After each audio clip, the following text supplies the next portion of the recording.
మరొక కలర్ కావచ్చు. భరత వంశాల నుంచి వచ్చిన వాళ్ళం మనం అందరం. ఏ జాతి? మన జాతికి పేరేమి? భారత జాతి. భారత జాతి. నిన్న మొన్న వచ్చి ఎవరో పెట్టారండి పేరు, నువ్వు హిందూ అని, మన తిట్టడానికి. నిన్న వచ్చి ఎవడో పేరు పెట్టాడు, వీడు బలానా లోయలోంచి వచ్చారు అందుకోసం వీళ్ళకి హిందూ అని పేరు. నో, మీరు ఆ సింధు లోయలోంచి వచ్చారా? మీరు సింధు నది పక్క నుంచి వచ్చారా? మీరు అక్కడ పుడితే మీకు కూడా అదే పేరేమో, కానీ మీరు అక్కడ పుట్టలేదే. మీరు గోదావరి తీరంలో పుట్టారు, కృష్ణా తీరంలో పుట్టారు, తుంగభద్ర తీరంలో పుట్టారు. మన సింధు లోయలోంచి వచ్చిన వాళ్ళం కాం. సింధు లోయలోంచి వచ్చిన వాళ్ళు వీళ్ళు అనంటే మీ జాతికి ఉండేటటువంటి చరిత్ర అంతా కూడా జీరో.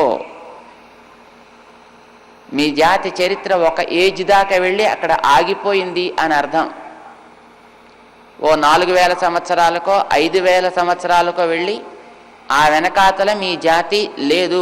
ఆ వెనకాతల మీరంతా కోతులు, ఆ కోతుల్లోంచి మీరు పుట్టారు అని అర్థం. అప్పుడు మీరు చెప్పుకునేటటువంటి రామాయణం మా కథ, భారతం మా కథ, భాగవతం మా కథ, వేదాలు మా కథ. రామాయణానికి త్రేతాయుగం, భారతానికి ద్వాపర యుగం, వేదాలు అంతకుముందు ఎప్పుడో కృతయుగానికంటే ముందువి అని అంటే ఇదంతా కట్టు కథ, పచ్చి అబద్ధం. అంతేకాదు ఇదంతా అన్సైంటిఫిక్ అంటారు. మీరు ఆ సింధు హిందూ ఇది పేరు పెట్టుకుంటే, ఇప్పుడు ఆ పేరు ఎందుకు వచ్చింది? ఎవడో పెట్టాడు ఒకడు. విగ్రహారాధన అంటే పడనివాడు, విగ్రహారాధకులను చూస్తే అసహ్యం వేసినవాడు, విగ్రహారాధకులంటే ఉత్త కాఫిర్స్ అని అనుకున్నవాడు పెట్టిన పేరండి అది. హిందూ అనే పదానికి అర్థం కాఫిర్ అని అర్థం. కాఫిర్ అంటే దౌర్భాగ్యుడు అని అర్థం. మీరంతా అదే జాతి వాళ్ళు కావాలి. ఏమండి, మీరంతా దౌర్భాగ్యులా? I don't think so. మన జాతిని చూసి స్వర్గంలో ఉండే దేవతలు కూడా అసూయ చెందుతారటండి. ఈ భారత భూభాగంలో మేము కూడా పుడితే ఎంత బాగుండేది అని పొంగిపోతారటండి వాడు. మీరు ఎప్పుడైనా చదవండి ఒకసారి మన భాగవతాన్ని, తెలుస్తుంది మీకు. దాంట్లో ఈ దేశంలో జన్మ చాలు మాకు తరించడానికి అని వాళ్ళు కూడా అనుకుంటారటండి. అంత గొప్ప జాతి నీదైతే, అంత గొప్ప భరత జాతి నీదైతే, ఎవడో వచ్చి కాఫీర్ అని పేరు పెట్టుకుని దాన్ని, అవునండి మా పేరు మీరు తిడుతున్నారు కదండి. మేము ఎప్పుడు చిన్నప్పుడు పాట విన్నామండి, వెధవాయను నేను ఉత్త వెధవాయను నేను. ఉదవాయనో చవటాయనో ఏదో పేరుంది. పాప ఆవిడ తిట్టిందిటండి వీడిని, వెధవాయి చవట అని. అంటే వాడు వాడి ఫ్రెండ్ ఇద్దరు కలిసి పోటీ పడ్డారు, ఎవడరా పెద్ద చవట. ఇది ఈవేళ మన బతుకు ఇట్లా తయారైందండి. వాడెవడో వచ్చి నన్ను చవట అని అంటే, అవునండి బాబు అసలు మా పేరు ఇంతే, అసలు ఇది కాకపోతే మా పేరేమిటి, అసలు ఇది కాకపోతే ఇంకా మాకు వేరే పేరే ఉంది కనుక మేమంతా ఉత్త చవటలం. మై ఫ్రెండ్స్, జ్ఞాపకం పెట్టుకోండి, మన జాతి భరత జాతి, మనదందరిదీని వేద మతం, మనమంతా వైదికులం.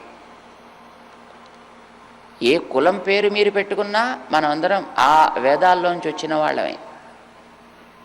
అంచేత మనకి ప్రమాణం ఏమిటి అని ఎవరైనా అడిగితే, ఏముందండి అసలు మాకేం ప్రమాణమే లేదు, అసలు ఎవడి బుద్ధికి తోస్తుంది అదే ప్రమాణం వాడికి. ఇది ఈవేళ మన బతుకు ఇలా బండలైంది. మన వాళ్ళు క్రిస్టియన్స్ మీద ముస్లిమ్స్ మీద పడి ఏడుస్తారు కొందరు. ఎందుకు దండగా?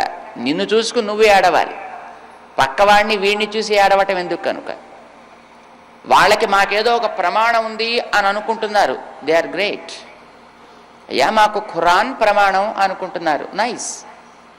మాకు బైబిల్ ప్రమాణం అనుకుంటున్నారు వాళ్ళు, సంతోషం. నీకేమిటి ప్రమాణం? ఏమి లేదండి. లేదా? దెర్ ఈజ్ ఉంది నీకు కూడా ఒక చెదర్చడానికి వీలు కాని ప్రమాణం ఉంది, నిన్న మొన్న రాయని ప్రమాణం ఉంది. దానికే వేదము అని పేరు. మనకందరికీ అది పరమ ప్రమాణం. అది చెలింపచేయ వీలు కాని ప్రమాణం అని వేళ మనం చెప్పట్లా.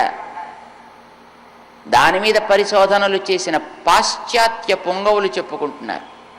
ఎంత గొప్పదండి ఈ కన్స్ట్రక్షన్ ఆఫ్ ది వేద.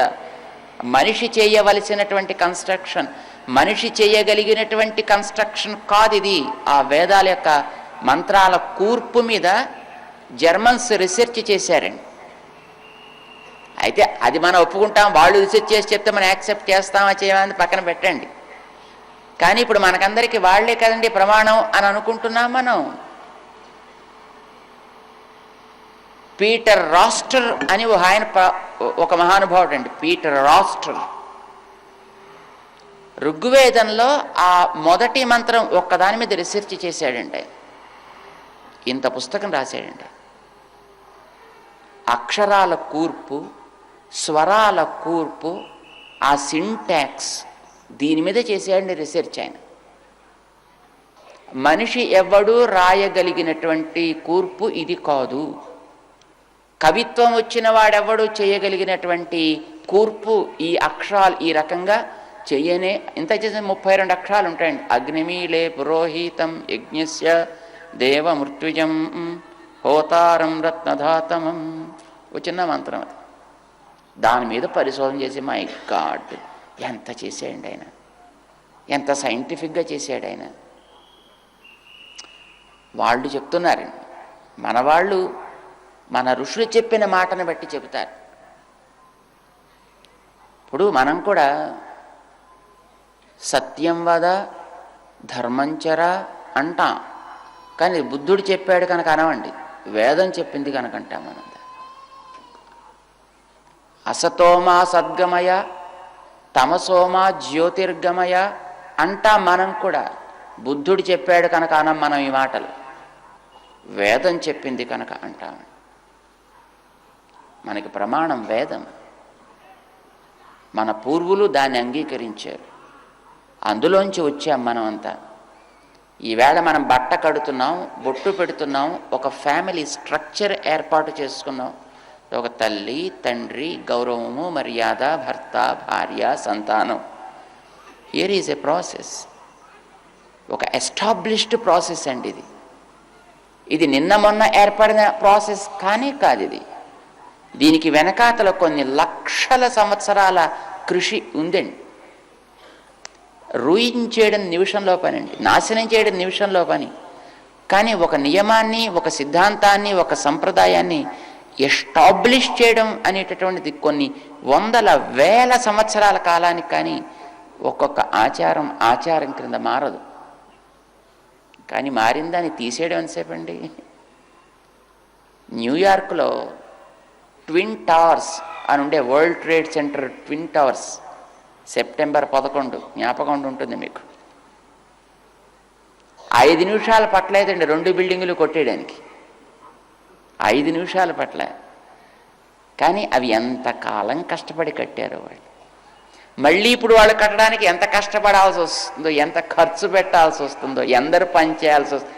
కొట్టడం ఎంతసేపు అండి, వచ్చాడు దాన్ని టక్మని హిట్ చేశాడు, కూలి కింద పడింది అంతే. ఒక ఆచారాన్ని నాశనం చేయడం కష్టం కాదండి, ఒక సంప్రదాయాన్ని కలుషితం చేయడం శ్రమతో కూడుకున్న పనేం కాదు. కానీ ఒక సత్సంప్రదాయాన్ని సమాజంలో పాదుకొల్పడం, నెలకొల్పడం అనేటటువంటిది ఓవర్ నైట్ జరిగేటటువంటి పని కాదు. అది చెయ్యాలంటే దానికోసం ఎంత కృషి చెయ్యాలి, ఎంత శ్రమ పడాలి, ఎందరూ దాని యందు ఒక విశ్వాసం కలగాలి. మన భారతీయ సంప్రదాయాలన్నీ, మన వైదికమైనటువంటి ఆచారాలు, సిద్ధాంతాలన్నీ కూడా అట్లా ఏర్పడ్డవి. అందుకోసమనే వీటల్ని మనం కాల పరీక్షకి నిలబడిన ఆచారాలు, కాల పరీక్షకి నెగ్గినటువంటి సిద్ధాంతాలు, కాలగతిలో కరిగిపోకుండా నిలబడ్డటువంటి జాతి మతము మనది. వైదిక మతం, భారతీయ జాతి. అని మనం అంటామండి దీన్ని. అందుకే ఆ వేదాల గురించి కొంచెమైనా మనకి తెలియాలి అని ఈ ఉదయం పూట దానికి